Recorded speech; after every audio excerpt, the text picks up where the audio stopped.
Okay, good evening, everybody. I'd like to call to order this planning committee meeting of the Council of the Town of Saugeen Shores and welcome everybody to the council chambers this evening. We're glad that you're here. The second item is additions, deletions, or amendments to the agenda. We don't have any of those. Third is disclosure of pecuniary interest and nature thereof. I'll ask any member if they have one. And Councillor Grace. Thank you, Mr. Mayor. I'm declaring a conflict of interest on item 5.2. The applicant is my cousin. I have a personal conflict of interest. Okay, very good. Thank you. Any other declarations of pecuniary interest to declare? Seeing none, then that moves us on to item 4, adoption of the minutes. And I have a resolution moved by Councillor Carr, seconded by Councillor Schreider, that the Planning Committee minutes dated March 18, 2019 are hereby approved as circulated. Are there any questions or comments to that set of minutes? Seeing none, all in favor? That's carried. Okay, that turns us on to the public meetings. Item 5, we have 2 public meetings this evening. Just so for the information of the members of the public who are here with us this evening, we'll proceed through the public meetings. The process is we'll start off with a presentation from our planner. Then we'll move on to taking any questions or comments from members of the public who wish to speak to the application, following which we'll end the public portion and turn it over to members of council for any questions of clarification. Normally, we don't make a decision on matters that are before us for public meetings. This evening's a little different. Item 5.1, there is a recommendation for a decision by the committee. So we'll proceed tonight on that public meeting to the decision phase. So if that's clear, then we'll move on to our first public meeting, 5.1, Z9, 19.44, Lola's Farms Limited, care of Tatey, Concession 2, Part Lot 6. And I'll turn it over to Tessa, our planner, for the presentation. Tessa. Thank you. So on the mapping, the property shows up as part of 905 Concession 2, but the subject lands subject to this application are only this little triangular piece west of the rail trail. So while it appears to be one lot on our mapping, because of the separation of the rail trail, it is separately conveyable lot. So it is, that's why there's no address assigned, despite the fact that it appears to be part of 905 Concession 2. So we're only really talking about this little triangular piece here tonight. So to give some context, it is just a vacant parcel. So we've got the rail trail here, and there's a hydro corridor that comes through here as well. So that's the property in question. The surrounding land area, so the property is currently zoned extractive industries, as well as the adjacent farmland. So everything in purple is extractive, the green is agricultural, and the blue is environmental protection. So in terms of the surrounding land uses, it's largely residential, or largely agricultural. There's some residential kind of further down. There's also one licensed aggregate pit, but it's quite a bit further to the north, so it's not directly adjacent to these lands. And the access is off of Concession 2. So just to give some context on the extractive industries around it, so the active pit is kind of up here, so well outside the area of influence for this property. The sand and gravel resource is identified as this strip, and so this is just kind of showing the various buffers. So gravel industries have to be located at least 125 meters away from any use that's considered sensitive, such as a residence. So that's this orange buffer. So you can see it's not within the identified resource. And also aggregate industries or gravel pits must also be 50 meters from hazard zones. So all of the blue is the hazard zone buffer. So the adjacent property that 905 Concession 2 that's zoned for extractive industries that could develop as a pit is already constrained by the hazard lands. So this resident does not add any additional constraint onto that adjacent property. In terms of the Bruce County official plan, it is designated agricultural currently.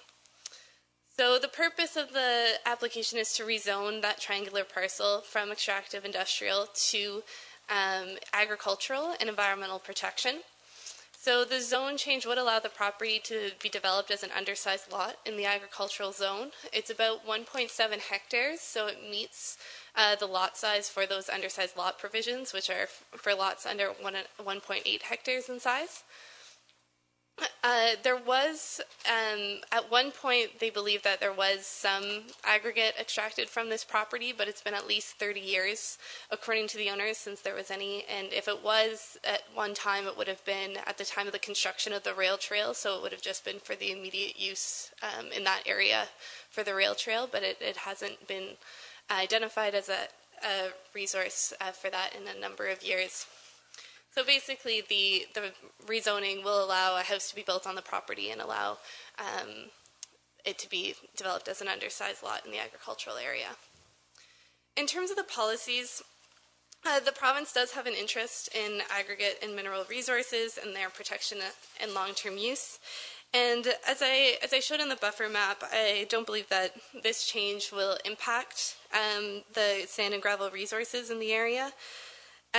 Additionally, the small size of this property, its past history of extraction, make it unlikely that this particular property would be a viable subject for any future extraction. So I don't think rezoning it would reduce that resource. The owners, as I mentioned, have indicated that no resource extraction has occurred in over 30 years. And I don't believe it will have any impact on adjacent properties with the identified sand and gravel resources. The hazard lands also represent a greater constraint on future extractive industries than the proposed use. In terms of the other provincial interests, in terms of natural and cultural heritage resources, there was some significant or some natural heritage features identified affecting the property, including significant woodlands, potentially significant wildlife habitat, and potentially the habitat of endangered species and threatened species. However, it was determined by the SPCA that the impact of this application on natural heritage would be negligible, and they did not recommend the preparation of an environmental impact statement. The subject lands were also determined to have low archaeological potential, so there was no archaeological assessment required to support the application. So I do believe it's in conformity with the PPS. In terms of the county official plan, I think I've gone over the mineral resources. In terms of agricultural areas, it is permitted, and it's generally the intention of areas that are developed for extractive industries and prime agricultural areas to be returned to some sort of agricultural state. There's been no active license on this in a number of years, so there's no kind of plan to rehabilitate it per the Ministry of the Environment. But this is an appropriate, I think, use within the county official plan on this site. In terms of the minimum distance separation from livestock facilities, there is an existing barn at 905 Concession 2 that has the capacity of about 25 cattle. Based on the MDS requirements, this requires a setback of 129 meters, and these lands are over 230 meters from the barn, so we're well outside of any MDS setbacks, so there's no issue there. In terms, the SPCA has also indicated that the mapping does not currently reflect the hazard land mapping originally plotted by the SPCA, and we can see that pretty clearly how, it gets cut off right at the property line, so the hazard mapping will be updated to reflect the current hazards on the property. In terms of the zoning bylaw, as mentioned, they're currently extractive industrial, proposed to be amended to agricultural and environmental protection. So it's about 1.7 hectares, unlikely to form a viable farm parcel or merge with any adjacent farmlands because of the fact that you've got Concession 2 here, you've got the rail trail here, and then there's an unopened road allowance on the other side. This parcel really can't merge with any adjacent lands. It's surrounded by various corridors. Therefore, it couldn't be merged with an adjacent property to become part of a larger farm parcel. So it can be developed as an undersized lot per the bylaw.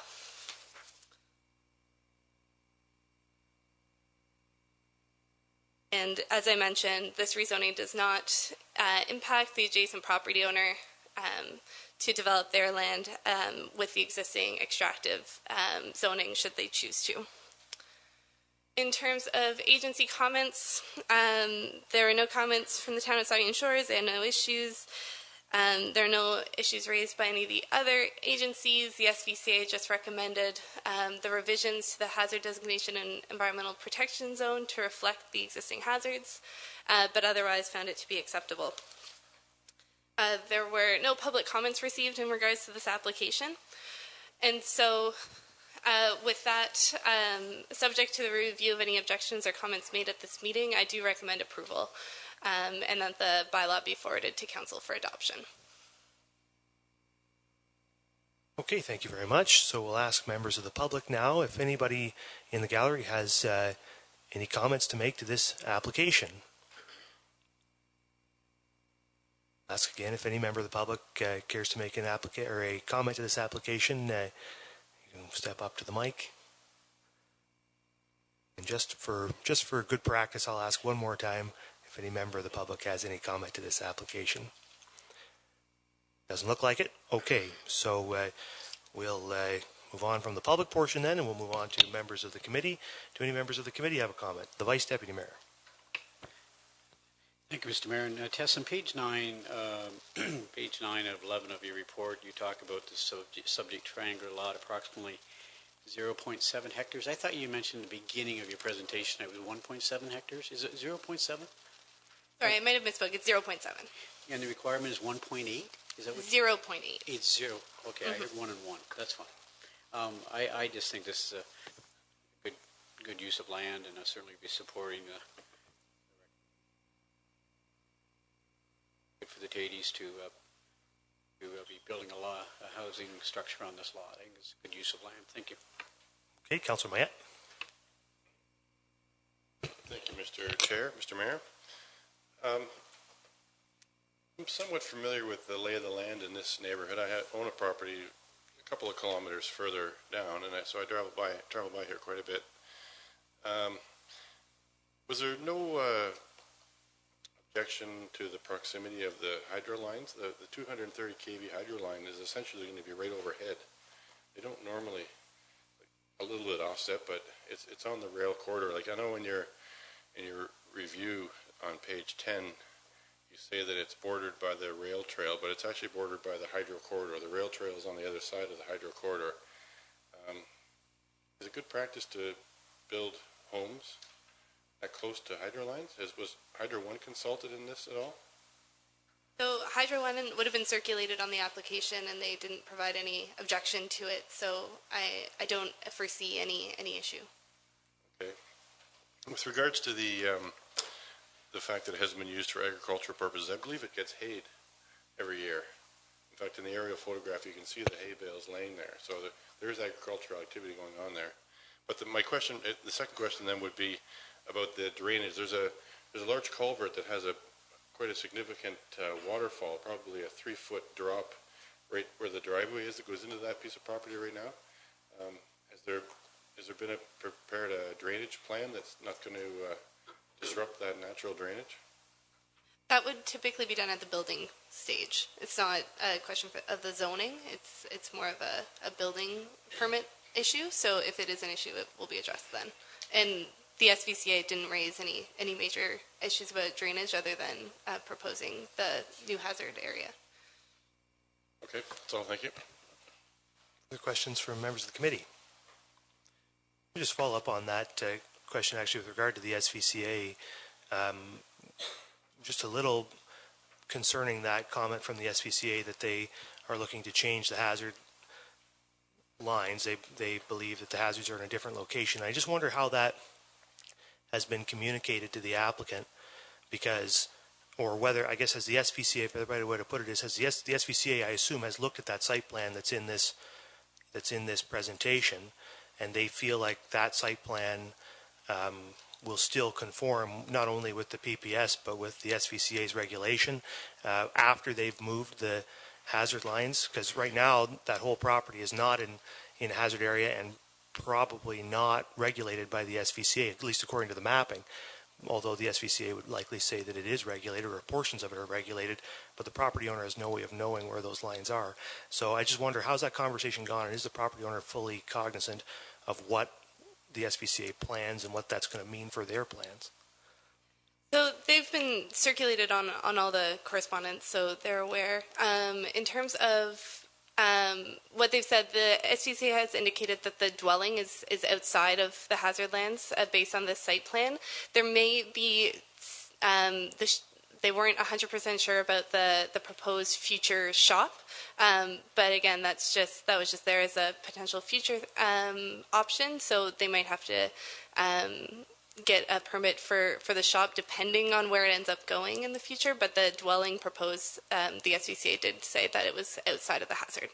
And the applicant is fully cognizant of the fact that some of what's on that map may not be permissible under SPCA regulation. Well, they're aware that part of it is being rezoned to EP. Yeah, but I can follow up with them. And it's very important if we're going to create this lot and with a site plan in this presentation, that the applicant is fully aware that they're going to have to cycle back with SPCA. Those hazard lines are going to move. We don't know to where. And that some of what was on site plan, perhaps not the house, but possibly the shop, may require SPCA permits before it can be constructed. And those permits, then there's no guarantee those permits will be issued. So the schedule provided in the zoning shows where the proposed hazard line is. So we do know where they're proposing it to be in the schedule. Okay. Yeah. All right. That's good enough then. Thank you. If there's nothing further from the committee, then we have a recommendation, and I'll move to it. All right. It has been recommended that the zoning bylaw amendment Z-9-19.44 for the properties described as Concession 2, Part Lot 6, Town of Saugeen Shores, Geographic Township of Saugeen, be approved and the necessary bylaw be forwarded to Council for adoption. Questions or comments to the recommendation? Seeing none, all in favor? That's carried. Okay. So that then moves us on to our second public meeting, Z-13-19.48, Michelle Knox, Elm Street and Bruce Road 13. And we'll turn it over to our planner, Tessa, for the presentation. Tessa. Thank you. So this is a property made up of two lots. So we've got kind of the one outlined in blue and the one outlined in red, but they are all under the same ownership. And so this is a property at the intersections of Elm Street and Bruce Road 13 in Southampton, north of the river. So the lot is currently treed, and it has frontage on Elm Street and on Bruce Road 13. Portions of the property in yellow are zoned R1, and the rest in blue is zoned planned development. The surrounding land uses are residential, and it is serviced with municipal services, and there's access off of Elm Street, and there is frontage on the county road, but access would be taken off of Elm Street. So the proposed proposal is a slight revision to the current zoning in order to allow the creation of 3 vacant residential lots. So lots 1 and 2, which are these ones on the western side, are largely already zoned R1. It would just be a slight revision to line those up. It's mostly lot 3 that requires a more significant portion of it to be rezoned in order to allow for that lot to be created. About half of it would need to be rezoned to match the current proposed lot. The remaining lands are proposed to remain PD at this time, or planned development. So this would facilitate the creation of these 3 new lots, all of which meet or exceed the provisions of the R1 zone. And the retained lands are proposed to be developed at a later date in conjunction with some adjacent lands, but not as part of this application. So in terms of the policies, from a provincial standpoint, there was an archaeological assessment conducted in 2017 on the property, and no archaeological resources were found, so no further archaeological study is recommended.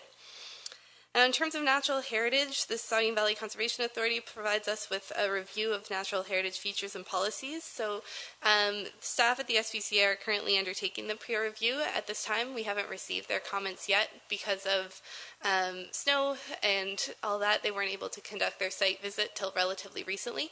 And access the lands. So we expect to have those comments by the time of the recommendation, but as this was just for information, we thought we would proceed without their comments. There are no other issues of provincial interest identified through the review. In terms of the local official plan, these are lands that are designated residential. The majority of the lands are also subject to the significant woodlands overlay of the Saugeen Shores official plan. But so the residential designation does support the proposed use. The official plan requires new development to be serviced by both municipal water and sewer. Servicing connections have already been installed for 2 of the proposed lots when the town was undertaking major infrastructure work a few years ago, so it's only lot 2 that would require a new hookup. So that's this lot here. Lots 1 and 3, it's my understanding there's already a hookup to servicing on those lots. And that third service will be required as a condition of consent for the property. So those areas identified as significant woodlands are subject to the policies of Section 2.6.8 of the official plan, and this largely affects the retained lands and the proposed Lot 3, as you can see, if I have that. But it's largely, the Lots 1 and 2 are largely outside of the significant woodlands, and it's Lot 3 and the retained lands that have that overlay. So with regards to these policies, an environmental impact statement has been prepared for the subject property. The report recommended 2 mitigation measures in order to ensure any possible impacts are minimized. So the first was the preparation of a tree conservation plan, which has been prepared and submitted as part of the application, and that's a plan for these lands as well as the adjacent lands. And that tree cutting not occur from April 1st to April 31st in compliance with the Federal Migratory Birds Act. So the tree retention plan that was prepared is being peer reviewed by the Saugeen Valley Conservation Authority, so we'll get comments on that on the next meeting. But it's my understanding that it's generally in line with the policies, but we'll get those comments from the SVCA shortly. In terms of the zoning bylaw, as I mentioned, it's just a minor change to lots 1 and 2. For lot 3, it would take all of those lands into R1. All of the surrounding area is zoned R1 for the most part. Those planned development lands are proposed to be developed at a later date, so there's no issues from a zoning standpoint, and I do think this zoning is appropriate in this instance. In terms of the agency comments, the town provided a number of comments, including seeking 5% cash in lieu, installation to services, that a grading and drainage plan shall include future considerations to the lands to the south, warning clauses be added to purchase and sales agreement advising of likely potential development to proceed on the retained lands, that the driveways shall be from Elm Street for those 3 lots, and that it is the applicant's responsibility to ensure that the retained lands can get access via Elm Street or the county road. In terms of all of the others, as I mentioned, the SVCA is currently undertaking their peer review, so we'll have those comments for the next meeting. We received a petition this morning in regards to this application, in regards to some concerns about the proposed tree retention plan, and that Lot 3 is not proposed to have any tree retention on it. So I believe the applicant will be addressing those, and those comments might come up later in the meeting, but as we've just received them this morning, we haven't had a lot of time to look closely at those comments. With that, just recommending that this be received as information. I'm happy to provide any clarification on this application if required. Thank you, Tessa. So I'll turn it over now to members of the public. I'll ask, is there any member of the public who wishes to speak Sir, come on up and come to the mic. Yeah, we'll get this gentleman first, and then Ron. Go right ahead. And the mic's on, so go right ahead. Thank you, Council. In regards to the concerns from the people who live on Elm Street, and all 100% of the people are Sorry, sir, behind this concern. Sir, could you just state your name? I apologize. I'm I didn't sorry. ask you to state the name for the record. Okay, my name is Gerald, and the last name is spelled Guenkel, Gunkel. 34 Elm Street is my residence. Okay. In regards to the maps that that illustrate the proposal, our concern is that on the current website, you have also an additional map. I don't know if you guys want to see it or not, or is that permitted, or I can just hand out. I mean, if you have something you want to hand out, you can Sure, go ahead and just pass it to Councillor Mayette there, and he'll pass it down. Okay.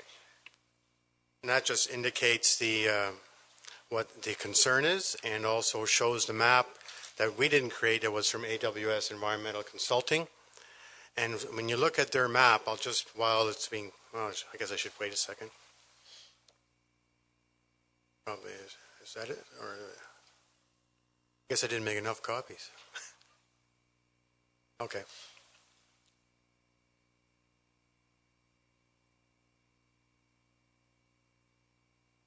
So our basic concern is we welcome development. We're not saying no to development. What we're saying is let's be fair and consistent in how development occurs in Saugeen Shores. And if you notice on this plan that AWS Environmental Consulting has created, I love the idea, and we all do, that if you look along Bruce Road, you see there is a tree retention area, and which hasn't been shown here yet on a map on the screen. There is proposed PD, proposed development behind that, and that's fine. But if you look at that tree retention area, what we question is why does it not extend all the way to Elm Street? Because the new way of developing is you have the tree retention all the way. And yes, in the past years, there was homes built right on the edge on Bruce Road, but that's not the case anymore. So we just want fair and equitable treatment. In other words, extend the tree retention area through proposed lot 3, so that it's consistent and fair for future residents and current residents. And that's what we're asking for. That's it.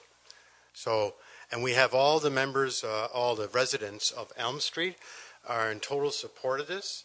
And because, as you all can appreciate, and I live there, it's a busy road, and it provides a little bit of extra wildlife corridor, and it also keeps down noise, dust, and also if you look at your your town, your Saugeen Shores official plan, one of your goals of these tree retention areas also, I believe, is to minimize viewing of a whole bunch of shingled roofs.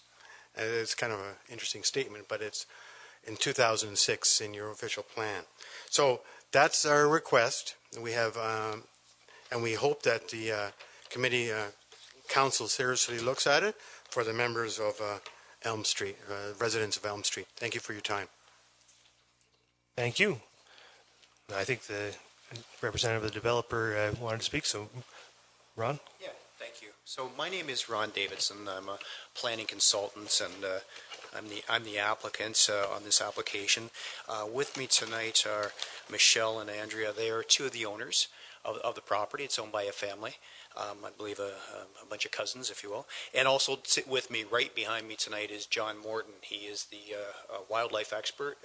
He owns AWS, and he is going to speak in about 30 seconds to the request that was made by the neighbor. I'm glad they did give us the opportunity to, or presented this petition this morning, because at least John was able to show up and answer the question.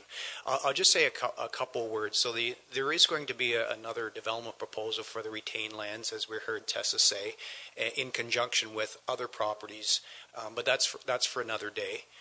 In the meantime, the owners would like to sever off these 3 lots, and there's been discussion between the owners and the town and the county for, I believe, a couple years now in terms of getting those 3 lots off. Call it seed money if you want. to pay for the subdivision to get going with those applications. But it also seems if you look at the drawing, it's kind of obvious that there's going to be 3 lots here. The lots are very wide. They're big by municipal standards. You won't have too many development proposals in front of you where the lots are this wide anymore. As part of the process of getting this far, John behind me here, John Morton, had to do an environmental impact study, and he can briefly go over it. But one of the recommendations of his report was a tree retention plan, and John has actually done that in conjunction with the development proposal for the rest of the property.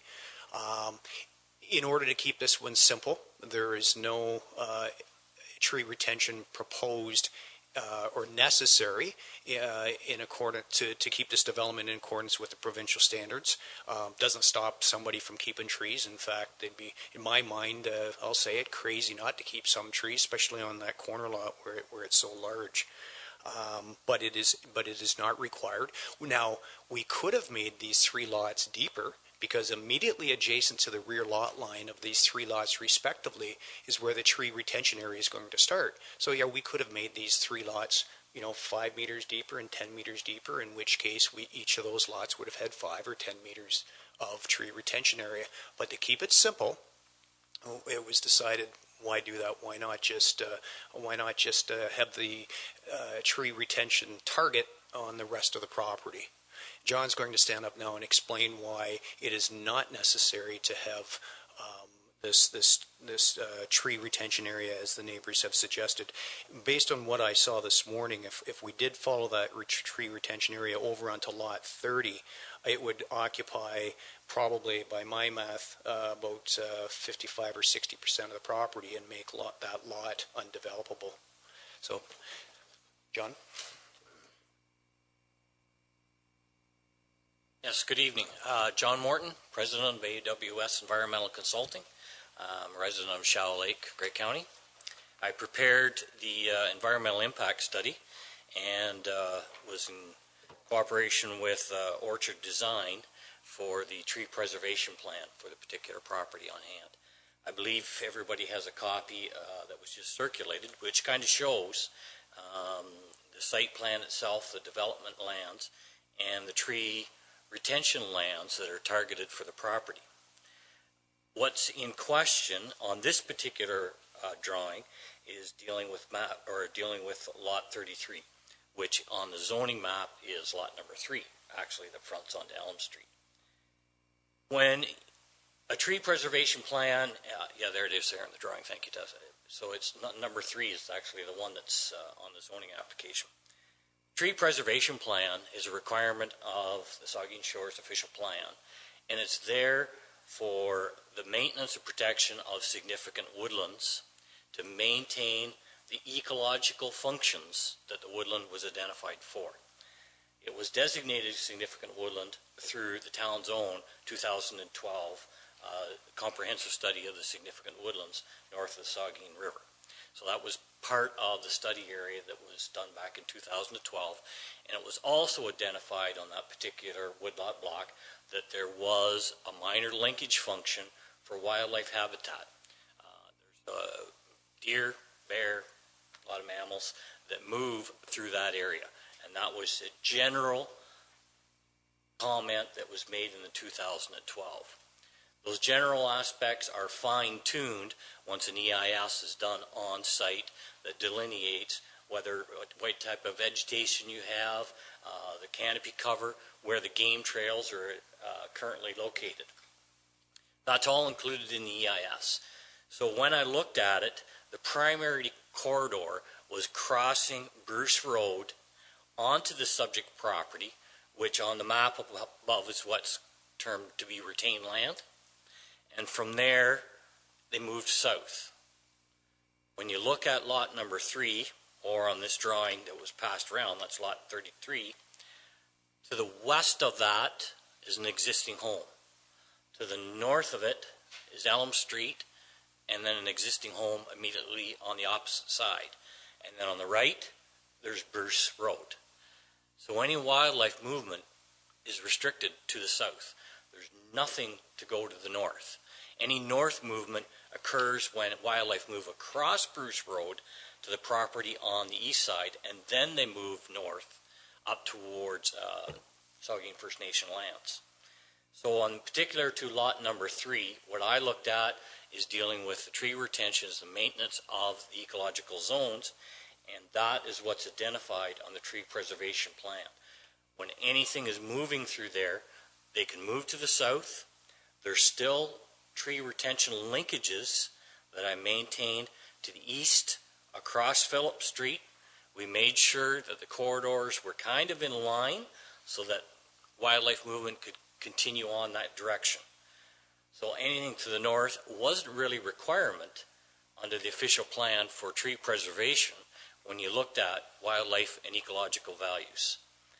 So a lot of the tree retention is actually on the retained lands for the subject property.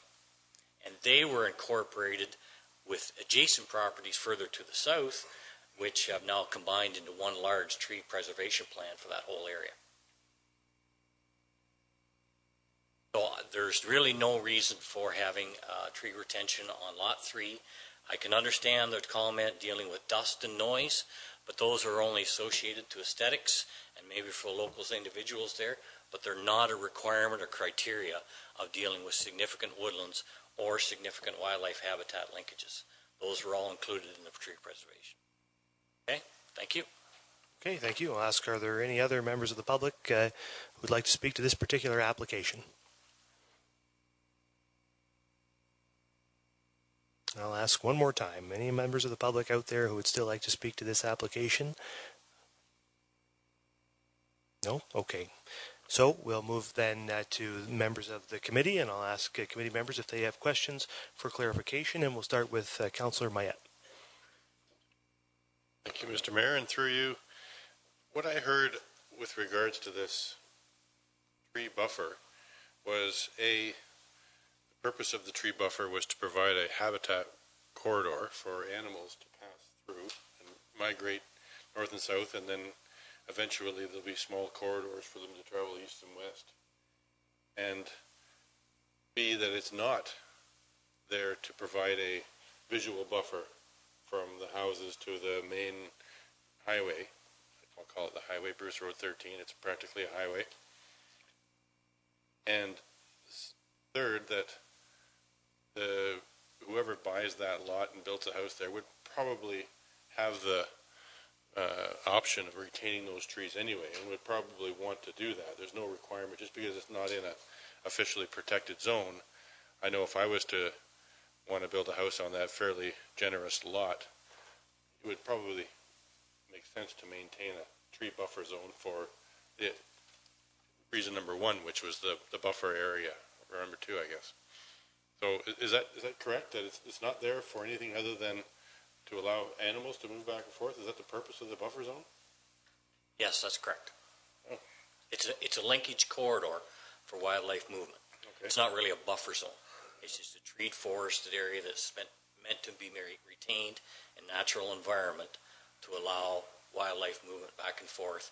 And that was consistent with my on-site investigations, that a lot of the corridor or activity, once they crossed Bruce Road 3, they only went into the tree line maybe about 5 meters and then turned and went to the south. Okay. And then I guess when it gets to the point of building a house there, the site plan, we could specify some tree retention as well.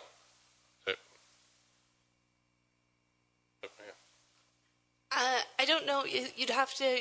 It's not typically done, I don't believe, and maybe Jay can speak to this too. But tree retention, unless there's some sort of specific agreement entered into through the zoning, I don't know if the municipality would have any authority to impose that restriction on this lot if it's not made part of the zoning, as it's not a typical restriction in terms of tree preservation. There's no tree bylaw in Saugeen Shores, right? That's I seem to recall that last year we had an application where we specified specifically a 1 meter area on the road that could not be cut under any circumstance.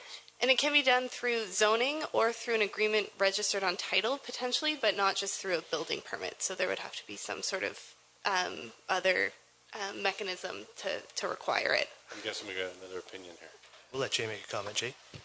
It's not really different. I'll just emphasize, if you want, subject to the provisions of the bylaw, if it's to be approved, you could attach special requirements for tree preservation, either through another zone on the property, say this area can't be, trees can't be cut, or like we have in the Woodlands development at Westgate and Fenton and Acton, you could have a site plan control agreement.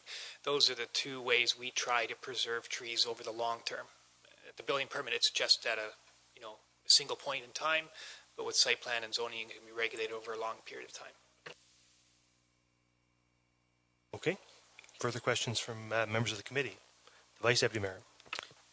Thank you, Mr. Mayor. I think anytime we can retain more trees for buffering, in my view, is a good thing.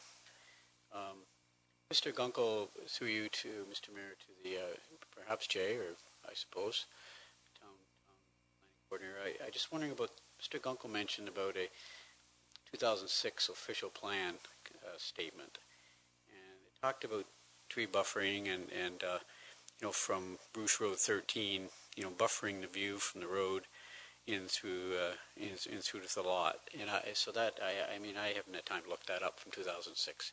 Where did that come? Did you read that, or can I address? Maybe Jay, do you want to? Let's address it to the planner. I just picked up on that they've comment. heard the comments from what light you can shed on that comment. I don't know the OP line by line, so I apologize. My memory isn't. I don't think I ever had a memory like that. So, though we preserve all sorts of features for a variety of reasons, and woodlands do have a social, cultural value, and apart from their natural heritage value, council can choose in approving or making a decision on any matter to attribute those values in accordance with the policy, and we'll come back with more commentary on that at a recommendation time. So. The significant woodland policy that was created back in 2012, I think, or 2012. And that corner, the corner lot was part of that significant woodland policy. I guess the entire parcel was. And if, that was significant back when the report was done, why is it not significant today? Yeah, certainly I could defer to others because they've been looking at it in more detail, but we did do a study for the entirety of the area. We did identify many woodlands that are significant. We did not say that all development shall be prohibited in significant woodlands, but all development in those woodland areas shall be have an EIS prepared and shall make recommendations on how the woodlands feature its ecological function shall be maintained.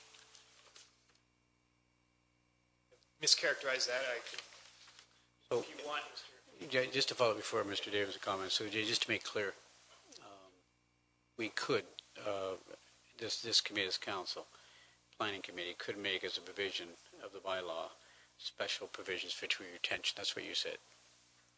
Yes, you may, and we'll provide more commentary on that at the recommendation stage. Okay, thank you. Davidson? So just to be clear, these are significant woodlands, and they remain that way. According to the provincial policy statement and the manuals that go along with it, you can develop in a significant woodland subject to an environmental impact study being done, and you following the recommendations of the environmental impact study. We purposely left these lands again shallow enough such that we didn't have to put any restrictions on the rear for significant woodlands. It just kept it tidier, and overall, we're still achieving the 30% lot coverage for significant woodlands, but there was a decision made to leave it off of these properties. But again, though, nothing to stop the landowner, and I don't know why they wouldn't want to keep trees in the corner. Mr. Davis, and I'm just wondering, Mr. Mayor, through to Mr. Davis, if I could, had the owner considered at all, if the mapping, you take right next to lot 3, of course, pardon me, I don't have the pointer, but you see where the angle is on lot number, would it be not numbered? Right beside lot 3. There's an angle. Mm-hmm. Had the, because of tree retention, maybe as many trees on that lot as possible, had the owner at all considered taking it down from the point there over to the corner for a pie-shaped lot. Was that ever a consideration? Or I don't follow, like making Lot 3 a smaller parcel? Yes. Actually, it was, and it didn't make it deep enough. I can't read the number from here, but the westerly lot line of Lot 3, where it meets the abutting property to the west, that doesn't give you a very good depth. And oddly enough, it's funny you should say that, because the original proposal, before it landed on my desk, was to make Lot 3 smaller, and I said, well, you want to make it bigger, you won't have a building envelope. I've sketched on my map what I'm talking about. I didn't explain myself too well, but it was really the bottom corner of Lot 3 on the west side, bottom corner, taking an imaginary line, running it through to the Brucewood 13 corner, and retaining more trees along that little corridor through there. That was my thought. I just wondered if the owner had ever considered that. So I think you've answered my question. Okay, are there further questions from members of the committee? Or is there more or you guys have further comments to make on that? Okay. Nothing further from the committee members, so I think we've been clear. Just to sort of encapsulate what the members of council have suggested, I was just looking at the section 2.6.8 of the official plan, which is the significant woodland section, and there is the section that says that council will encourage the preservation of trees through the use of site plan control, subdivision agreements, or through the use of tree preservation bylaws.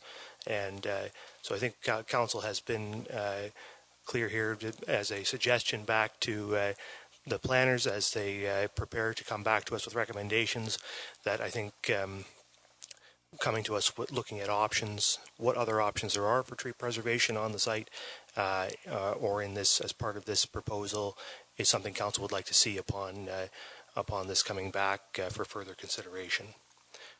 The Deputy Mayor. Sorry, Mr. Mayor, you raised a good point there. When we're talking about the significant woodland, this is the second parcel of land to come up in a couple weeks.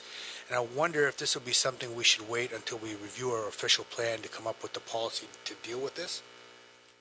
In this location, we have got the policy in place. There's a difference, as you recall in the presentation we saw, well, I guess a few weeks ago now, in this area, north of the river in Southampton, as part of the 2012 OP review, we created the ability to go through and do EISs and demonstrate that development can be done in a way that preserves the ecological function of the significant woodland. So we in this case we permitted that in the overlay about 7 years ago. In the previous case, which I don't want to get into too much, but in Southampton we did not do that, and so the significant woodland policy prohibits today any development, and no EIS of any kind under the current rules can allow that. So I would say that, of course, we can review whatever we like as part of an OP review, including this, but in many ways we've done the legwork in this case and gotten to the point where what the applicant is doing is now permissible under the official plan. But in looking at the possible phase 2 development, there will be no protected land there. We'll have a little bit of trees. There'll be no environmental saving of the habitat for animals. If you look at what is proposed later on, our section of wildlife protection and forest will be gone. I think just to be fair to the applicant, the applicant nor the planner has presented us with that map, so we're only looking at what's in our report. This map came from a member of the public, which is fine, but we're not actually considering that at this stage, and so I wouldn't want us to get into discussing something that we're not considering. Also, and it's important to remember that entire area where significant woodlands clearly exist, and you can see, if you look at Bruce County maps, you can see the whole area is heavily forested at this stage, but all of that has been dealt with in the previous OP review, and we've applied new policy. We've applied a different standard to that significant woodland, allowing the owners of those lands to submit environmental impact statements, tree retention plans, et cetera, which could, if acceptable, permit development on those in those significant woodlands. So we have looked at that whole area and created those policies which allow this to what's going on now to take place and what's proposed in the future potentially to take place in terms of development. Anyway, it's complex because we have different rules in different places, but this is this is an area where development could be permitted pending receiving acceptable studies and approvals. Do you have anything further, Deputy Mayor? Sorry, I'm rambling. Are there any further questions or comments? We've reached the end of the what's that? Oh yeah, you certainly can. Just give that to Tessa and she will receive that. So there's nothing further from the committee. So as I said at the beginning, the committee will not be making a decision on this evening. The planners are going to take away what they've heard here this evening, come back with a recommendation at some point in the future. I would encourage members of the public who are here with interest in this file to sign your name to the register. I assume the register is outside on the table, so make sure if you're interested in hearing about the next phases of the decision on this application, sign that register, and then you will hear. So thank you all very much, and that brings us to the end of that public meeting. So we have one more. Oh yeah, get Councillor Grace. Oh sure.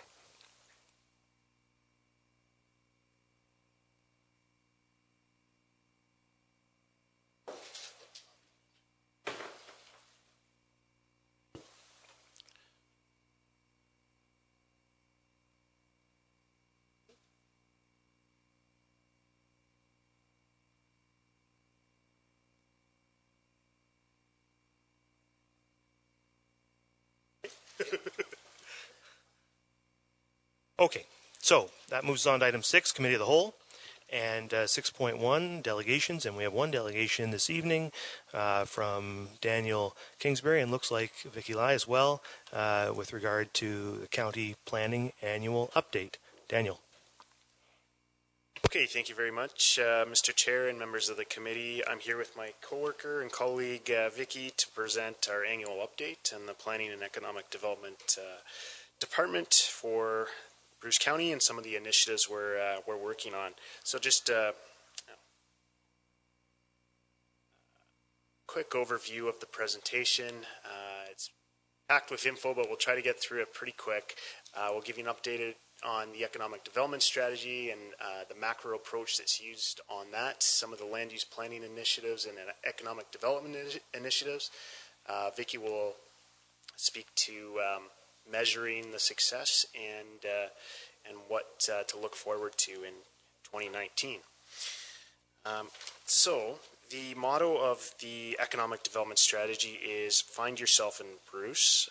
This is the second year of the strategy, and it takes a macro approach, and by macro I mean it involves 3 levels: the county, the municipality, and local leaders, to really be in sync in order to get this initiative, this strategy working.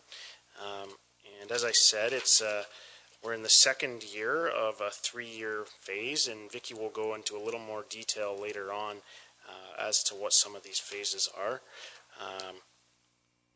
And I'm going to provide you a little more context on some of the land use planning initiatives that we're working on with the county through our land use transformation project.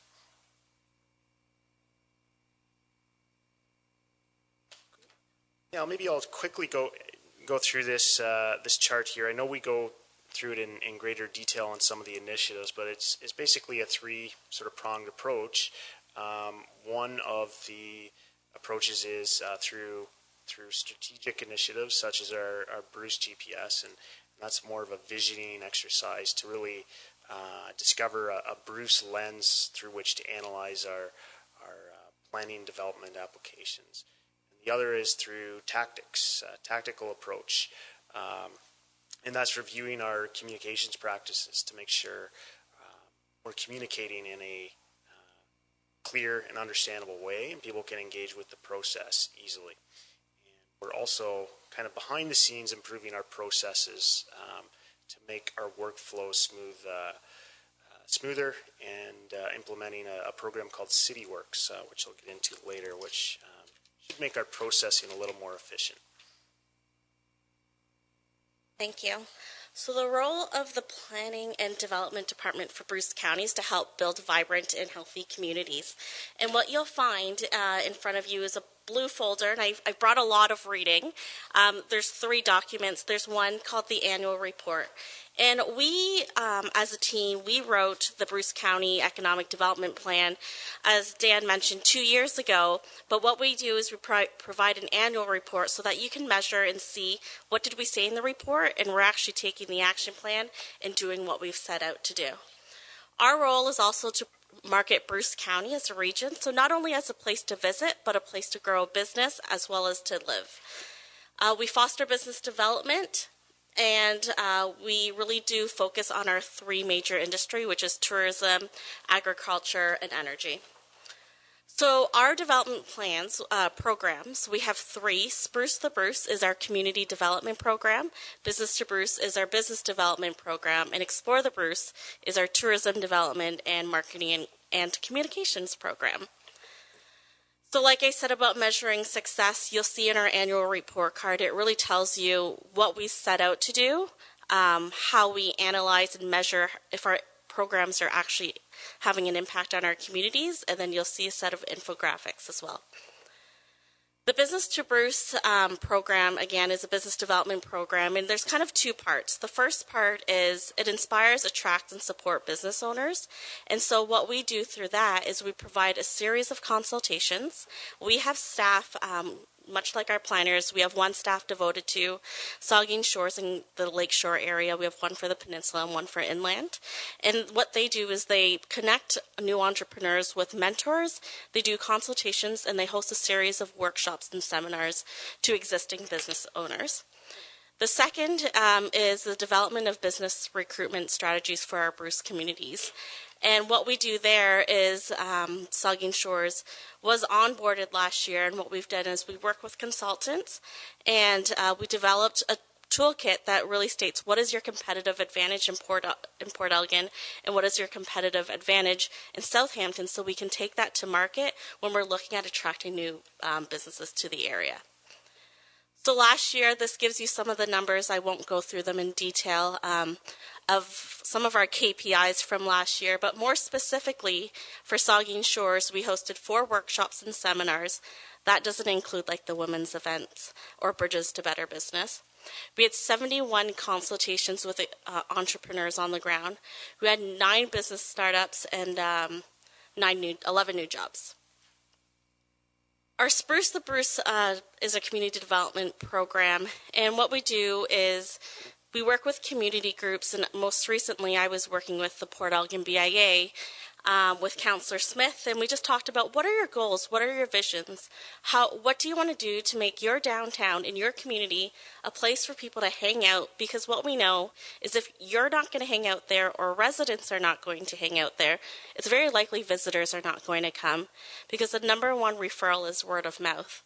And so with that, we develop plans for each community, and then we also have a series of grants. They're called the Spruce the Bruce grants. And we provide funding to community groups, the municipality, or business owners so that they can take their project a little bit further. So if a business owner wants to just get a sign, maybe we can do an art rendering, maybe we can put some planters out, maybe we can paint their shop so that it gets a little bit of a further reach. Last year we gave 41 grants, and 4 of them were in Saugeen Shores. Our Explore the Bruce program, which is our longest program and very successful program, is our tourism development program. And there's a series of things that our team does. We do the old school mailing out brochures and maps because people love those. I can't believe how many calls a day we get them. But we have quite a few communities that don't have visitor centers open year round, and so we're kind of that void. And everyone's planning their trips right now, so we do provide that support and service. We have summer students that go out and they act as a mobile information center at all the festivals and events in the area. We have a really large presence on Explore the Bruce and on our website. And last year we had 500,000 visitors to our website, and we're always promoting different communities, different activities to visitors in the area. And through our social media page, every day we have staff talking to 36,000 people, promoting the place and telling them not only to come and visit our area, but really maybe you could live here too, because I know we all have those friends that come to the beach and say, you know what, I wish I could live here as well. Last year we created 5 brochures. We printed the Bruce County maps, winter activity guides, the paddling brochure, trails brochure, and the mountain bike brochures. And it covers all of Bruce County, and they're available for all of the visitor centers in the area and any business owners that request them. And we also run the popular Adventure Passport program. So every year when we do our programs, we meet with either the BIA or municipal staff to say, hey, what's going on? Where can we improve on our programs? And what's working and what's not working? And do our programs actually have an impact for your community? And so the area that was discussed with staff was a little bit more support around organization and business development and how we could work together. There's 2 reports that we developed last year. One is the economic impact of tourism, and in that blue folder, you will see something called the economic impact of tourism report. There's a lot of reading. So we created a methodology, and we collected surveys from over 1,000 visitors as well as business owners to get the results that we did. What I would like to bring you to in that book is a section that I've broken it down by municipality so that you have a better understanding of your demographics for Saugeen Shores and who's coming. Another report we worked on in partnership with Grey County and Simcoe County is the Agriculture Business Retention and Expansion Plan. There's 5 things that we learned. We learned a lot, but just for the purpose of this presentation, the area of focus is business support, infrastructure, agriculture, planning processes, and workforce development. And we just finalized the regional work plan, and we'll be bringing that to County Council in the coming weeks. And I know Stelina came here a couple of weeks ago to provide an update about the nuclear economic development initiatives as well as the NII, so I won't go into further detail about that.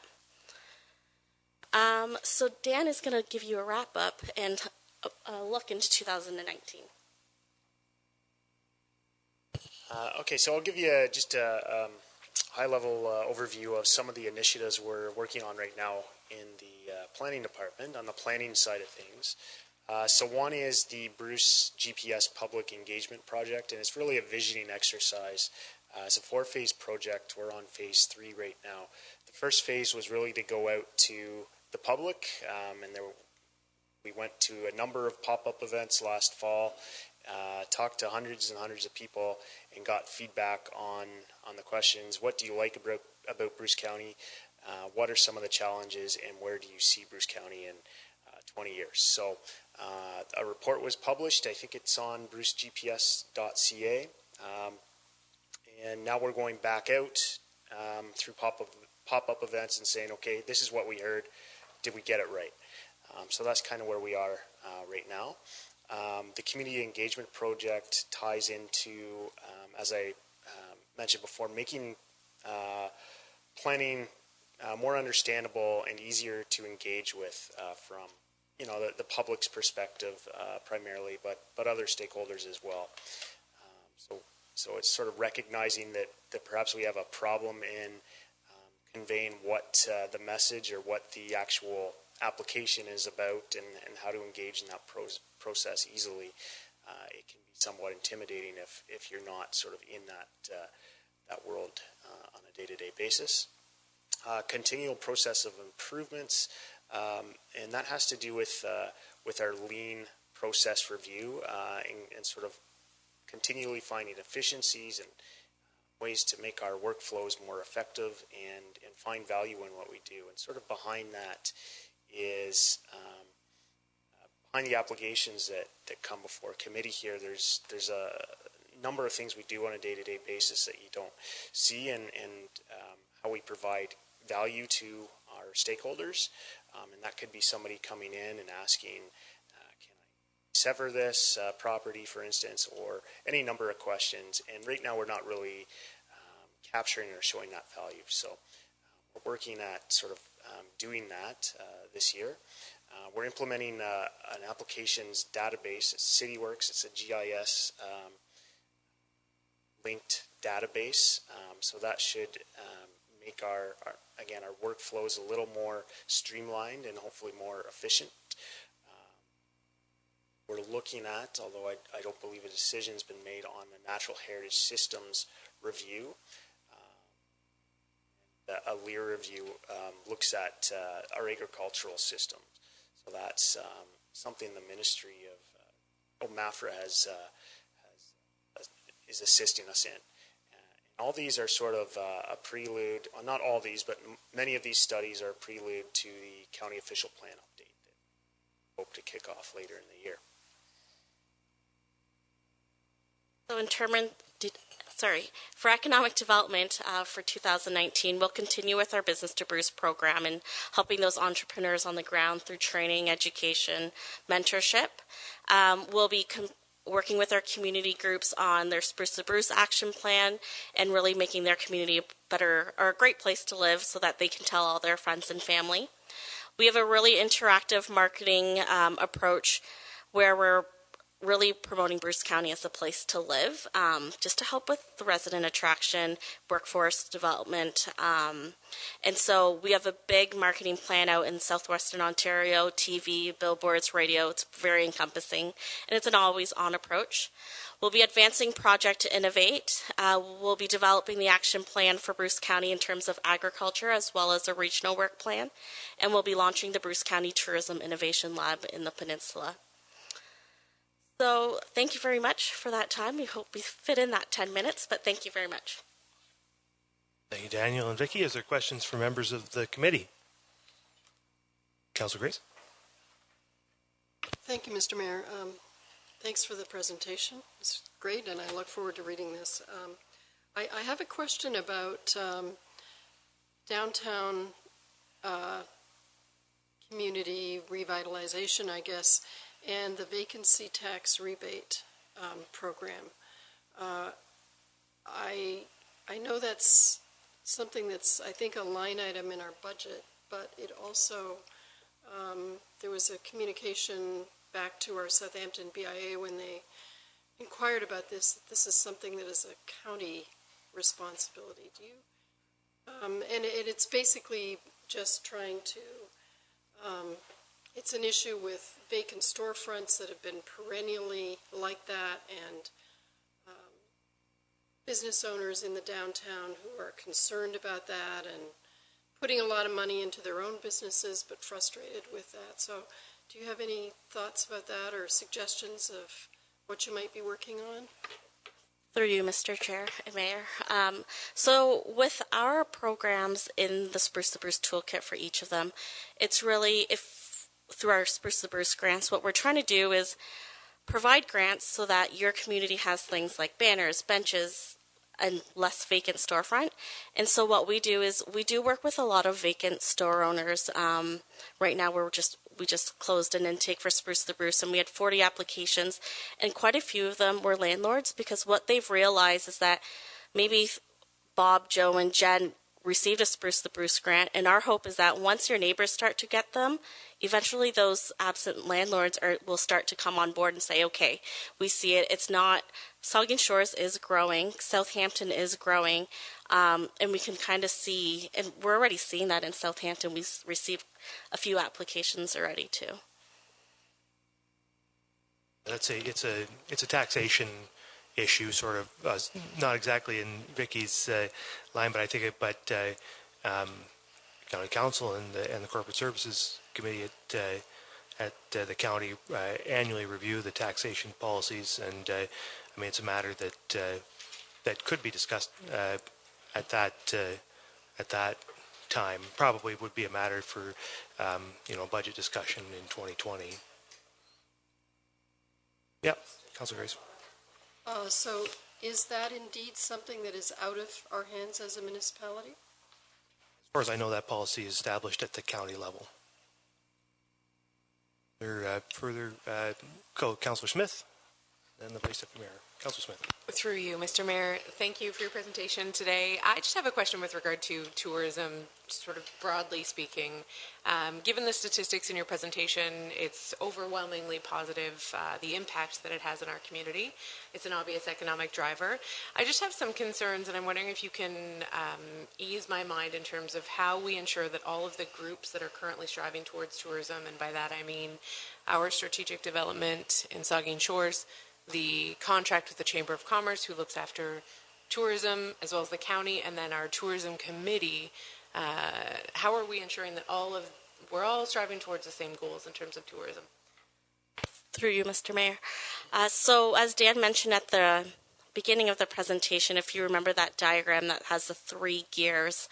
And so in our plan, we've always said, in order for this to work and in order for us to be successful, we need to have that macro approach. And it's not that the county is up here, it's really more so all gears need to be moving. In terms of communication, Bruce County's role is to cast a wide net, position the region, create awareness at the broader level, and facilitate outreach and filter opportunities. In terms of communication with the local community groups, like I mentioned earlier, we have one staff that reaches out quite frequently to either staff, the Chamber, the Port Elgin BIA. We often go to those meetings as well. Just to say, hey, this is what we're up to. Here are the programs that can help you. I don't know if it's the most streamlined or linear approach, but it's there, and I think that there's always room for improvement. I think it's just important to note, too, that the town of Saugeen Shores, hopefully in coordination with RTO7, this year is going to be doing a tourism study, and hopefully that's going to help us to streamline ourselves on our end so that after we've done that, we know we have a better opportunity or a better avenue for linkages between ourselves and the county and all those groups. We're organized, we know who's doing what, and that might help streamline that process a bit for Vicky's sanity and also to make sure that it works well. So I think that's a great opportunity we're going to have this year to sort of make that work better. The Vice Deputy Mayor. Mr. Mayor, I just want to thank you for your presentation, both, and to all staff at the county level.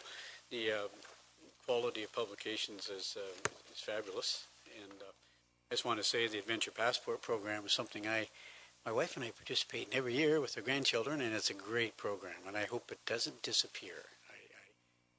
Rumblings, but I hope they're not. They're just rumors, I hope. The Adventure Passport program is returning in 2019. Through you, Mr. Mayor, yes, the Adventure Passport will be moving forward in 2019. Good news. In your on page 10 of 14, I see it's also inside your page 5 here, I believe. Yeah, you talk about 2.5 million visitors and economic impact of tourism, 299.1 million in economic impact numbers. How are you able to quantify that in terms of the 2.5? Where does that come from? Where does the 299 come from? Sure. Through you, Mr. Mayor. So when we developed this methodology, I wish I could take this from another county and just rob and duplicate it, but no one in Ontario was doing it other than one municipality. And so what we did is we created a methodology that we're going to be using year after year. So next year, I'm sorry, but I'll be back sharing with you the economic impact of tourism again for 2018. And so what we did was we surveyed 170 business owners, and we asked them a series of questions. We surveyed 500 visitors that are here at at festivals and events. And then we also surveyed 600 panel visitors online through an outside source and asking them same series of questions. So we took that and put it into our algorithm, and I wish I could explain the database to you. But we put it into the TREM model, which is I can't even think of what. It's the economic impact model that was developed by the province. And we put all that data in. And we collected data from source, so Parks Canada, Ontario Parks, the museum, and forestry, or any data that we could collect so that we can get as accurate as we could. Okay. That'd be a similar model that Pumpkin Fest probably uses. Exactly. I would assume. Yep. Same one. That's a healthy number. Great job. Okay. wanted to make a comment. It actually dovetails a bit with what the Vice Deputy Mayor, his first question, I think it's important to be clear that on February 21st, County Council passed a resolution stating that the 2019 would be the final year of the Adventure Passport program in its current delivery model and format. And I think that it's important for us to understand that we are shifting, we have shifting needs in economic development across the region. We have labor shortages, we have affordable housing issues, we have big issues that we need to address. We have limited resources, and we need to turn those resources toward addressing those issues. County Council, I think, at least I can speak for one county councillor myself, that is beginning to be of the impression that we need to start to realign. And that may mean that other of those programs may also change. But I think we need to be open to those changes, because if you don't have employment, if you don't have employees, how your facade looks is not that important. We have pressing issues, major issues, and County Council, I think, needs to turn its attention to those issues using the resources it has at hand. So I think the work that county staff is doing on these projects is outstanding. These programs have been extremely successful, and I know that they are currently considering how they're going to how to align things in 2020 going forward to continue to make sure that we're addressing the major issues facing the county from an economic development standpoint. So stay tuned, I think, into 2020 as we look forward. But thanks very much, Vicki, for your presentation, and thanks for all the work that you do working with our staff. And I would say Saugeen Shores has spent an awful lot of time and energy in the last number of years bolstering our horsepower when it comes to economic development and community development. And so I'd certainly encourage you, as I know you do, to continue to interface with those folks in our office who are doing that and working together. And I know that we'll be very successful due to your outstanding expertise and theirs. So thank you guys very much. So then that turns us to the end of the agenda. And where did I end up here? Okay, just adjournment. So we'll take a motion to adjourn. Move by the Deputy Mayor, seconded by Councillor Schreider. All in favor? That's carried. We are adjourned. Thank you very much.